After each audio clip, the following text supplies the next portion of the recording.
करता हूँ, सबसे पहला हम लोग आइडेंटिफाई करते हैं उसका नीश। अभी देखिए नीश कैसे होता है ना, मैंने पहले भी बताया हुआ है लेकिन फिर से बताता हूँ। नीश कैसे होता है, देखिए हम लोग जिंदगी में एग्जैक्ट करना क्या चाहते हैं या फिर हम लोग काम क्या करना चाहते हैं। बहुत बार देखिए क्या हो जाता है पता है, कि हम लोग वो काम करना चालू कर देते हैं जिसमें हम लोगों को इंटरेस्ट नहीं है, वो काम करना चालू कर देते हैं जिसमें हम लोगों को इंटरेस्ट नहीं है, मजबूरी में कहीं से हम लोगों के साथ में वो काम जुड़ गया है और हम लोग उसको कंटिन्यू कर रहे हैं लाइफ टाइम तक। दूसरा चीज ये हो जाता है कि हम लोगों को वो काम पसंद है लेकिन हम उसको इफेक्टिवली कर नहीं पा रहे।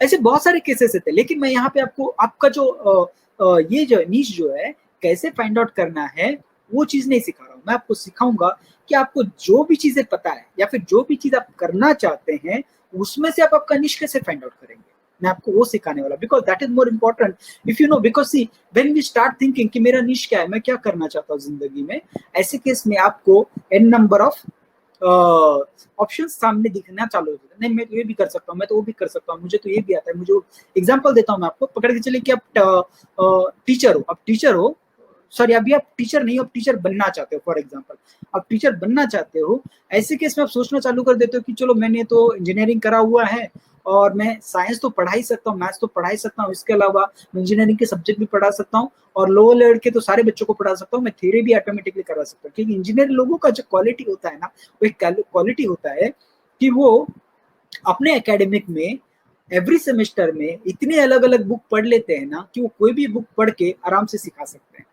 हर सेमेस्टर में उनको मल्टीपल बुक्स आते हैं और उस बुक का नेक्स्ट इसके साथ में कोई लिंक नहीं होता। लगभग 46 to 50 अलग अलग टाइप्स के बुक्स वो लोग पढ़ लेते हैं, इसलिए उनको सिखाने का जो टैलेंट है ना वो अलग ही लेवल का हो जाता है। तो अभी मैं इंजीनियरों में बहुत सारे सब्जेक्ट्स पढ़ा सकता हूँ, तो मैं सोचता हूँ कि चलो मैं ये भी पढ़ाता हूँ, वो भी पढ़ाता हूँ, वो भी पढ़ाता हूँ। अभी ऐसे चक्कर में मैं खुद ही कंफ्यूज हो जाता हूँ कि मैं पढ़ाऊंगा कैसे। तो उसको आइडेंटिफाई कैसे करते हैं हम लोग देखते हैं। मैंने आपके सामने एक चार्ट रखा हुआ, आप देख सकते हैं यहाँ पे कि किस तरीके से चीजों को करना है। पकड़ के चलिए आपको रेटिंग करना है, आप निश आपका जो है लिखेंगे, पहले लाइन बाय लाइन लिखेंगे। जैसे कि मैंने पकड़ के चलिए कि मुझे डिजिटल मार्केटिंग करना था, फॉर एग्जांपल डिजिटल मार्केटिंग का मैंने एक एग्जांपल लिया, मुझे डिजिटल मार्केटिंग करना था, कुछ एग्जांपल्स मैंने लिए हुए। निश उसके अंदर भी मैंने फाइंड आउट करा है। निश जो है ना आपका बहुत माइक्रो निश होना जरूरी है। पकड़ के चलिए कि अगर आपको माइक्रो निश मतलब, लोगों को निश मतलब क्या लगता है कि नहीं मुझे टीचिंग में इंटरेस्ट है, क्या मुझे ट्रैवलिंग में इंटरेस्ट है, क्या मुझे इसमें इंटरेस्ट है, इस तरीके का लोग डिसाइड करते हैं। लेकिन वो सब चक्कर में नहीं पड़ना, आपको माइक्रो निश फाइंड आउट करना है। मतलब उसके अंदर भी क्या इस तरीके का निश फाइंड आउट करना है। अभी मैं अगर आपको बताऊं कि डिजिटल मार्केटिंग का टाइप्स कैसे हैं, तो पकड़ के चलिए फेसबुक मार्केटिंग हो गया, फिर व्हाट्सएप मार्केटिंग हो गया, फिर गूगल एड्स हो गया, फिर यूट्यूब हो गया, इंस्टाग्राम हो गया, ऐसे बहुत सारे टाइप्स होते हैं। उसके अंदर भी मैं और माइक्रो निश फाइंड आउट कर सकता हूँ। पकड़ के चलिए कि अभी फेसबुक मार्केटिंग है, फेसबुक मार्केटिंग के अंदर अगर मैं फेसबुक मार्केटिंग करना चाहता हूँ तो मैं किसके लिए करूंगा, अगर ये मुझे फाइंड आउट करना है तो मैं उसके अंदर भी निश फाइंड आउट कर सकता हूँ। जैसे कि मैं डॉक्टर के लिए करूं, मैं टीचर के लिए करूं, या फिर मैं किसी मैन्युफैक्चरर के लिए करूं, या फिर किसी सर्विस प्रोवाइडर के लिए करूं, ऐसे मैं उसके अंदर भी बहुत डीप में जा सकता हूँ। अब जितना डीप में जाएंगे ना उतना ज्यादा आपका स्पेशलाइजेशन बढ़ जाता है। इसका मैं बेस्ट एग्जांपल आपको दूंगा कि पकड़ के चलिए कि आप आपके जनरल डॉक्टर के ऊपर, जनरल फिजिशियन जो होता है वो डॉक्टर के पास आप जाते हैं, तो डॉक्टर के पास जाने के बाद आप ज्यादा से ज्यादा कितना रुपया उसको देते हैं, 100 रुपए से लेकर 500 रुपए के रेंज में कुछ भी पे कर देते हैं। जो कि जनरल एमबीबीएस होता है, जनरल डॉक्टर होता है, वो सारी बीमारियों का जनरल में इलाज करवाता है। उसी जगह पर अगर आप न्यूरो सर्जन हो, पकड़ के चलिए वो स्पेशलाइज हो गया और न्यूरो सर्जन है, मतलब सर्जन तो वही है लेकिन न्यूरो सर्जन है, मतलब बहुत डीप निश है उसका। ओके, ऐसे केस में वो जो भी अमाउंट मांगेगा ना वो अमाउंट आप देने के लिए रेडी हो जाते हैं। डिफरेंस समझ में, एक होता है जनरल और एक होता है निश वाला। उसी तरीके का आप जो भी काम करते हो उसके अंदर अगर आप निश रहते हो ना, आप बहुत माइक्रो निश में अगर काम करते हो तो आपका क्राउड कम रहेगा, आपका क्राउड जो है कम रहेगा, आपके पास लोग कम आएंगे, आपको मार्केटिंग कॉस्ट ज्यादा लग जाएगा। लेकिन क्या हो जाएगा, आपको इस तरीके के क्लाइंट मिलेंगे कि आप इतना ज्यादा कमा लोगे कि आपको और कुछ करने की जरूरत नहीं पड़ेगी। चलो हम देखते हैं कि किस तरीके से फाइंड आउट करते हैं। तो मैंने डिजिटल मार्केटिंग का एग्जांपल लिया हुआ है निश के अंदर कि फेसबुक है, व्हाट्सएप है, गूगल ऐड है और यूट्यूब है। मैंने रेटिंग करा हुआ है यहाँ पे कि जो मेरे फेवर में होता है या फिर जो मेरे सपोर्ट में होता है ना उसको मैं तीन मार्क दूंगा, 3 मार्क दूंगा। और जो मेरे सपोर्ट में नहीं है या फिर मेरे अगेंस्ट में है, ऐसे केस में उसको 1 मार्क दूंगा। एग्जाम्पल मैं बताता हूँ कि मैं अगर लेट से कि अभी फेसबुक मार्केटिंग करना चाहता हूँ, तो अभी फेसबुक मार्केटिंग करने के लिए स्टार्ट में मुझे कितने एफर्ट्स लेने की जरूरत है, स्टार्ट में कितने एफर्ट्स लेने की जरूरत है। जैसे कि मुझे अभी फेसबुक मार्केटिंग आता है ऑलरेडी, तो ऐसे केस में मुझे कितना एफर्ट्स लेने की जरूरत है, तो लगभग ना के बराबर। मैं कोई भी एड जो है ना, एक पकड़ के चलिए कि 10 मिनट से लेकर 1 घंटे के अंदर अंदर कैसे भी सेट कर सकता हूँ, वीडियो सब बना के। तो मुझे बहुत ही कम एफर्ट्स की जरूरत है, इसलिए मैंने उसको रेटिंग दिया 3, क्योंकि वो मेरे फेवर में, मुझे कम टाइम देना है।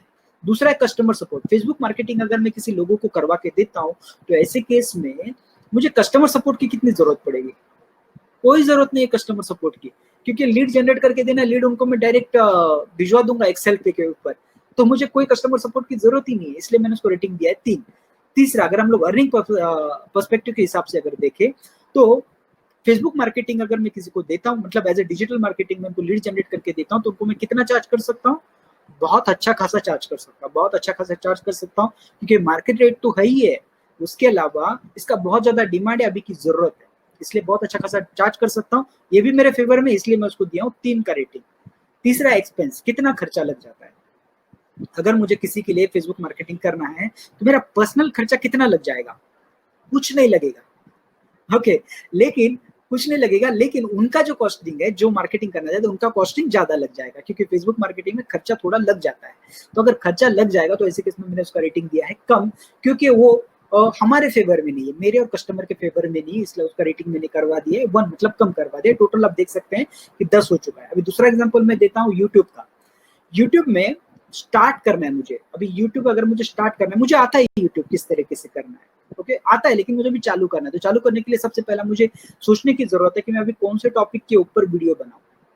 पीपीटी बनाना है, तीसरा उसको रिकॉर्ड करना है, चौथा उसको एडिट करवाना है, उसको थंबनेल बनाना है, उसका एंड कार्ड बनाना है, बहुत सारी चीजें करनी है। मतलब एफर्ट मुझे लगभग आधा दिन से लेकर 1 दिन का समय शायद से लग जाए एक वीडियो बनाने के लिए।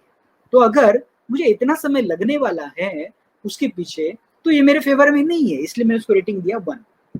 दूसरा, कस्टमर सपोर्ट की कितना जरूरत है। अगर मैं यूट्यूब से अगर मार्केटिंग करवाता हूँ, तो कस्टमर सपोर्ट की कितना जरूरत है? बहुत ज्यादा जरूरत है। मुझे एक तो पहली बात उनसे बहुत ज्यादा डिटेल्स लेना पड़ेगा, उसके बाद वो लोग मुझे टोकते रहेंगे कि इंक्वायरी हुआ कि नहीं जनरेट, इंक्वायरी हुआ कि नहीं जनरेट, इसलिए उसका रेटिंग मैंने एवरेज में दिया हुआ है 2। तीसरा, अगर अर्निंग के हिसाब से अगर देखा जाए, तो बिगिनिंग में इमीडिएट जो है यूट्यूब वाला अर्निंग नहीं देगा आपको, समय लेगा, बहुत ज्यादा लंबा समय लेगा। और मैं बिलीवर हूँ फास्ट अर्निंग के ऊपर, जितना जल्दी पैसा मैं कमा सकता हूँ उसके ऊपर मैं बिलीव करता हूँ। तो इसलिए शॉर्टकट से नहीं, इथिकल वे से, मेहनत से, लेकिन कम से कम समय में। तो ऐसे केस में यूट्यूब वाला मुझे बहुत लंबे समय तक का वेटिंग पीरियड है, इसलिए मैंने उसको रेटिंग दिया 1। दूसरा, एक्सपेंस।